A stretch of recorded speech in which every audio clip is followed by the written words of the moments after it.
예, 저희가 읽은 본문 27장에서는 계속 이어서 이삭 가문 안에 장자권에 얽힌 스토리가 쭉 진행이 되고 있고요. 그리고 28장에서는 그 장자권의 갈등 가운데에서 그 갈등이 아주 첨예하게 드러난 나머지 에서가 자기의 동생 야곱을 아버지가 죽게 될 시점쯤에 잡아서 죽일 모의와 작정을 한 것을 어머니 르브가가 엿듣고 그 상황에 대한 문제를 해결해 가려고 하는 본문으로 이어져 가고 있습니다. 네, 여러분 이 이삭의 스토리도 그렇고 아브라함 앞에 아버지 아브라함의 스토리도 그렇고 이 성경을 유심히 읽어 나가다 보면 결국에 이 한 사람의 스토리가 크게 두 개의 축으로 진행되어 가는 것을 저 나름대로 보게 되더라고요. 첫 번째는 갈등의 스토리가 이어집니다. 이삭의 삶에서. 그리고 그 이어서는 그 갈등이 해결되거나 또는 아니면 또 다른 어떤 국면으로 전환되면서 그 안에서 하나님께서 극적으로 그의 삶을 붙잡고 인도해 나가시는 믿음이나 또는 언약이 갱신되어지는 스토리들이 이어져 가는 것을 보게 됩니다. 21장에서 아들 이삭이 출생할 때 또 같이 출생했던 하갈의 아들 이스마엘의 갈등의 스토리가 21장에 등장을 합니다. 그리고 그 갈등의 문제가 실제적으로는 그 이스마엘 아브라함 가문의 큰 갈등의 이야기였어요. 그리고 나서 22장에서는 그 아브라함이 누구를 바로 아들 이삭을 데리고 모리아산으로 올라가서 자기의 아들 이삭을 하나님 앞에 바치려고 하는 순간 그 가운데서 하나님께서 천사를 보내셔서 아브라함을 만나 주시고 또 하나님께서 아브라함과 새로운 언약을 갱신해 가는 스토리가 22장에 등장을 합니다. 그리고 다시 되돌아가서 23장에서는 자신의 사랑하는 어머니인 사라가 죽게 됩니다. 그 죽음 가운데에서 이삭은 깊은 슬픔 가운데 빠지게 되지요. 그리고 24장에서는 다시 그 깊은 슬픔 가운데 있었던 이삭이 아내 리브가를 얻음으로 위로를 얻게 되는 그 놀라운 스토리들이 나타납니다. 실제로 여러분 아내 한 사람을 얻기 위해서 아브라함이 얼마나 깊이 심사숙고했는지를 사실 창세기 24장을 보면 꽤 긴 스토리가 보여주고 있거든요. 자신의 삶에 가장 믿을만했던 종이었던 엘리에셀을 자신의 고향 땅으로 보내서 자신의 아들 이삭의 며느리가 될 만한 사람을 하나님의 순적한 인도하심 가운데에서 꼭 찾아오기를 간청했고 엘리에셀 역시도 아브라함의 그 깊은 뜻을 이해해서 하나님 앞에 깊이 기도함으로 자신의 섬기게 될 이삭의 아내 바로 리브가를 얻게 되는 스토리가 24장에 등장을 합니다.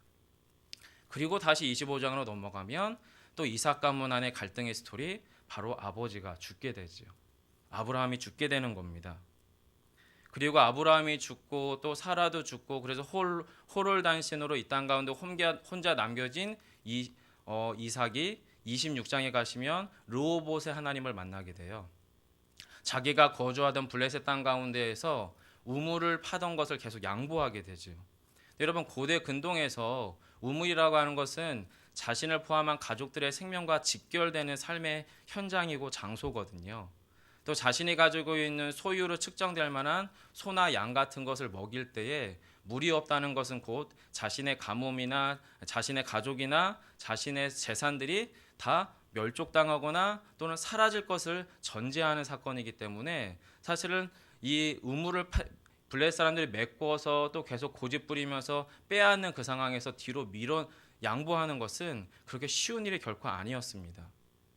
그럼에도 불구하고 이삭은 26장에서 그렇게 메차라의 우물을 양보하는 과정 가운데에서 결국에는 내가 이 땅에서 이제는 번성하리라 하며 하나님 앞에서 르호봇이라고 하는 이름의 우물을 짓고 그날 밤에 하나님을 만나게 되지요. 그게 26장의 스토리입니다. 그리고 나서 또 27장에는 이삭 가정 안에 새로운 갈등의 스토리가 등장하는데 그게 바로 장자권이었습니다. 자, 그럼 28장은 다시 어떤 패턴이 올까요? 그 갈등의 스토리 가운데에서 하나님께서 만나주시고 하나님의 새로운 언약이 갱신되어진 스토리가 나올 법할 것 같아 보입니다. 또 사실 실제로 그러합니다. 네, 여러분 우리가 이 27장을 좀 유심히 살펴볼 필요가 있는 게 27장의 출발점은 이 이삭이 눈이 어두웠다라고 하는 표현으로 출발을 합니다.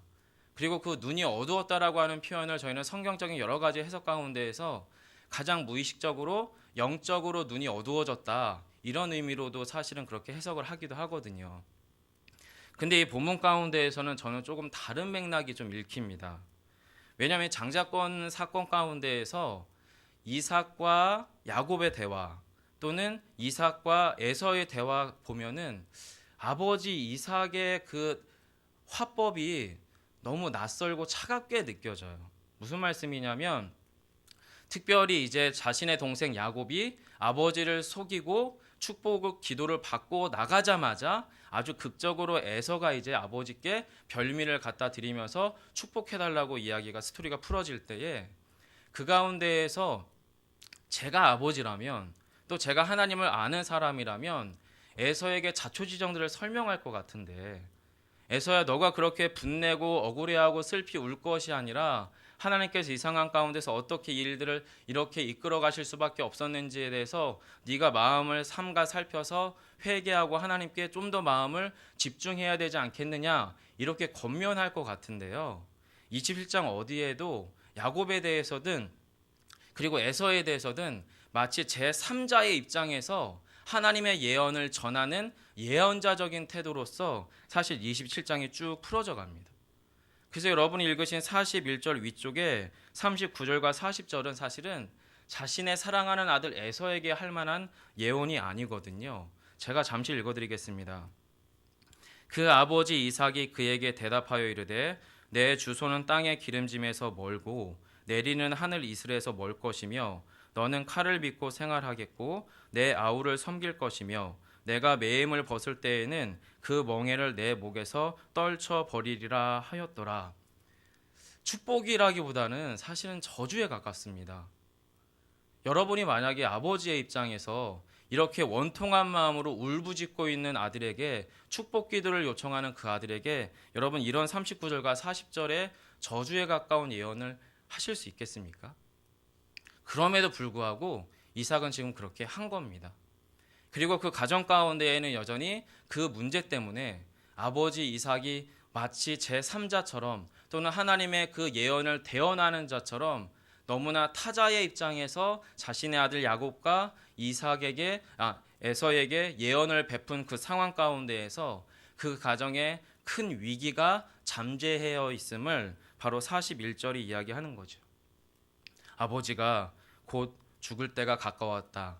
앞에서 눈이 어두워졌다라고 하는 맥락을 리브가 역시도 자신의 남편 이삭을 속이면서까지라도 빨리 아들 야곱이 축복받아야겠다라고 조급함을 자신의 아내 리브가가 부릴 수밖에 없었던 이유처럼 에서 역시도 기꺼이 망설임 없이 자신의 동생 야곱을 죽일 수 있겠다라고 판단 내린 이유가 무엇이었냐면 아버지가 곧 죽지 않을까라고 하는 눈에 보이는 상황이었습니다.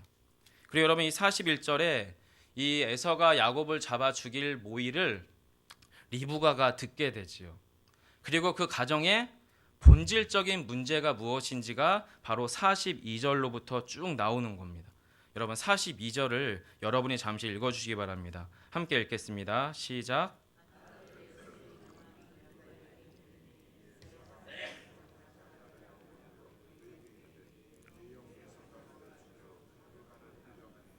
네, 한국 사람들에게 너무나 익숙한 단어 한이라는 단어가 나왔습니다. 물론 언어상으로는 한은 아니고요. 내가 이렇게 문제를 해결해서 내가 깊은 위로를 경험하겠다 이제 그런 언어상의 의미인데 한국인 정서에는 딱 와닿는 단어죠. 2번 사기당했어요. 야곱에게. 팥죽 때문에 한 번 장자권 팔았고요. 또 한 번은 자신이 사냥 나간 틈새에 자신의 동생 야곱이 아버지의 축복 기도를 가로채 버렸습니다. 그리고 그것은 아마도 이 에서에게는 한이 된 것 같습니다.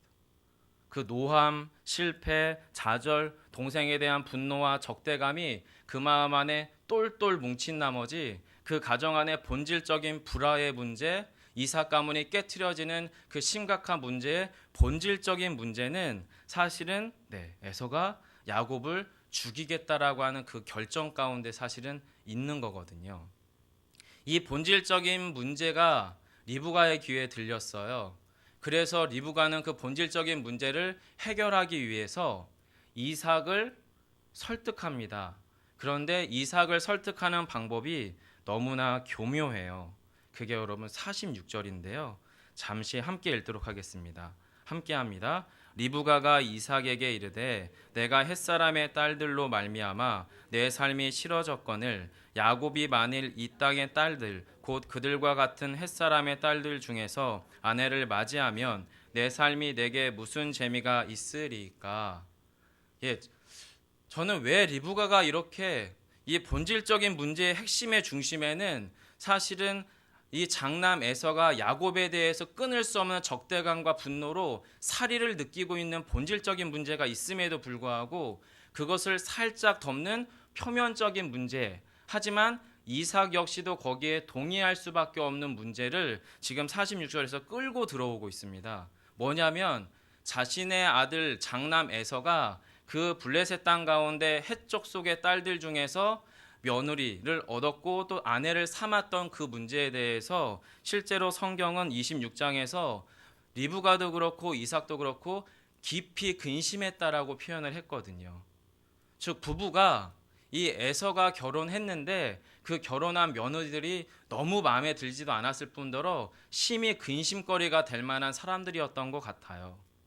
그래서 지금 야곱을 그 에서의 칼날로부터 피하기 위한 표면적인 문제로서 나는 이제는 더 이상 이방족 속의 며느리 보고 싶은 마음이 없다. 정말 지긋지긋하니까 내 삶에서 제발 우리 집안에 있는 며느리 좀 얻게끔 야곱을 자신의 오라버니 라반의 집으로 좀 보내달라라고 이삭에게 리브가가 간청을 하고 있습니다. 여러분 왜 이랬을까요? 리브가는 지금 엿들었잖아요. 자신의 동생을 죽이려고 하는 말도 안 되는 이 살이와 이 적대감을 들었고 느꼈으면 자신이 당연히 자신의 남편 이삭에게 이야기해야 될 게 정상인 것 같은데 이 본질적인 문제는 놔두고 그냥 그럴싸한 하지만 이삭은 동의할 수밖에 없는 표면적인 이유, 우리가 원하는 며느리감은 우리의 고향 땅에 있으니까 바단 아람에 있는 우리 오라버니 라반의 집으로 보냅시다라고 하는 문제로 그 본질적인 문제를 살짝 덮어버립니다. 그 상황이 지금 앞에 있는 본문 가운데 나와요. 그런데 여러분, 본질적인 문제를 이 표면적인 문제가 덮고 있는 이 상황 가운데에서 이 문제를 해결하는 방식이 대조적인 인물이 사실 저와 여러분이 읽으신 28장 본문 안에 등장합니다. 자, 이 본질적인 문제를 해결하는 또 하지만 그것이 실상은 표면적인 문제도 해결하고 있는 바로 그 방법이 뭐냐면 이삭에게 있어서는 야곱이 하나님과 하나님에게 정말로 온전히 그 언약들이 새로워질 것에 대한 예언을 다시 한번 회상시키는 방법입니다. 이삭이 야곱을 부르고 다시 축복하지요. 28장 1절입니다. 같이 한번 읽겠습니다. 시작. 이삭이 야곱을 불러 그에게 축복하고 또 당부하여 이르되 너는 가나안 사람의 딸들 중에서 아내를 맞이하지 말고 그리고 나서 리브가가 원하는 소리대로 삼촌 라반의 집으로 가라라고 이야기합니다. 하지만 거기서 28장의 전제는 뭐냐면 다시 한번 야곱을 축복하되 뭐라고 축복하냐면 다시 전능하신 하나님이 3절에 등장합니다. 여러분 27장에서는 교묘하게도 하나님이라는 단어가 단 한 번도 등장하지 않거든요. 이 심각한 갈등의 문제 가운데에서 그렇게 영적인 아버지 믿음의 유산을 물려받은 이삭이 한 번도 하나님이라는 단어를 언급하지 않는데 3절에서 그렇게 하나님을 언급하면서 야곱이 얻게 된 그 언약의 갱신이 어떤 의미인지를 한 번 더 3절에서 세워갑니다. 3, 4절 함께 읽겠습니다. 전능하신 하나님이 내게 복을 주시어 내가 생육하고 번성하게 하여 여러 족속을 이루게 하시고 아브라함에게 허락하신 복을 내게 주시되 너와 함께한 내 자손에게도 주사 하나님이 아브라함에게 주신 땅 곧 내가 거류하는 땅을 내가 차지하게 하시기를 원하노라 해서 이렇게 해서 삼촌 라벤의 집에 보내게 됩니다. 실상 어쩌면요 이삭은 이 리브가가 하도 이렇게 득달같이 달려들고 계속해서 간청한 나머지 마지못해서 야곱을 보내고 있는지도 모르겠습니다. 그렇지만 그럼에도 불구하고 이 표면적인 문제를 해결함에 있어서도 그의 문제 해결의 주어는 누구냐면 하나님이세요. 하나님이세요. 반면에 이 가정의 불화의 가장 근본적인 문제를 그 원인을 제공하던 에서는 이 본질적인 문제에 대한 자신의 감찰, 자신을 살피는 것은 전혀 하지 못하고 지금 표면적인 문제만 해결하고 있는 모습이 이어서 6절로부터 9절에 나타나거든요. 자, 8절, 9절 함께 읽도록 하겠습니다. 함께 합니다. 에서가 또 본즉 가나안 사람의 딸들이 그의 아버지 이삭을 기쁘게 하지 못하는지라 이에 에서가 이스마엘에게 그 본처들 외에 아브라함의 아들 이스마엘의 딸이요 느바요의 누이인 마할랏을 아내로 맞이하였더라. 아멘.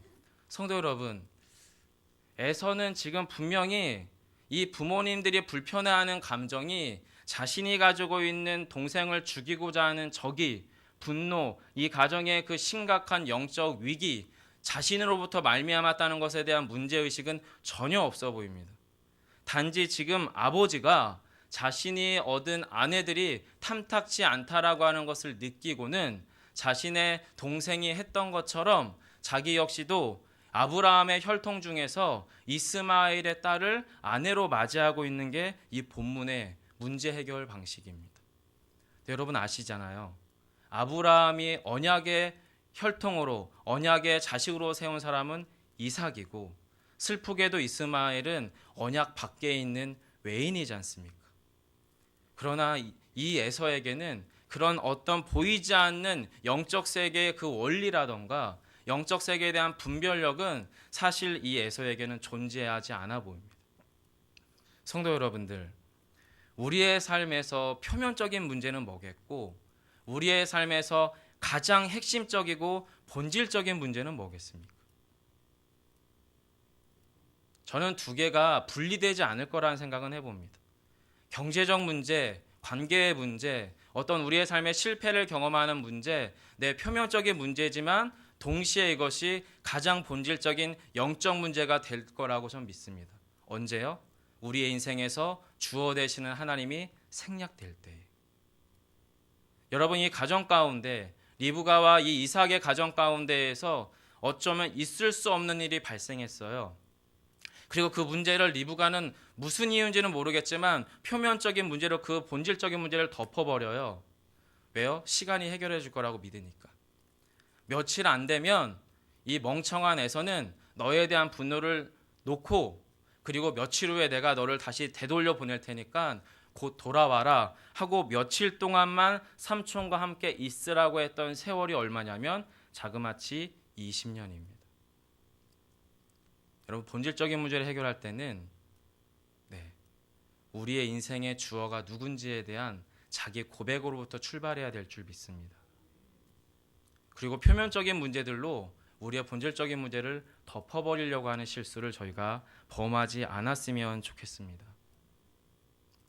저는 장자권 가운데에서도 가장 본질적인 문제는 이 아들에서는 축복의 출처가 아버지의 손바닥에서부터 온다라고 믿었던 것 같습니다. 그의 삶 어디에도 하나님에 대한 자기 고백과 자기에 대한 확증, 자기에 대한 경험들이 전혀 없어요. 야곱조차도 사실은 그렇습니다. 여러분, 우리의 삶의 자리에서 우리의 삶에 매번 일상적으로 반복적으로 나타나는 문제들이 있지 않습니까? 앞에서 말씀드렸던 계속해서 경제적 어려움들이 반복될 수 있겠죠.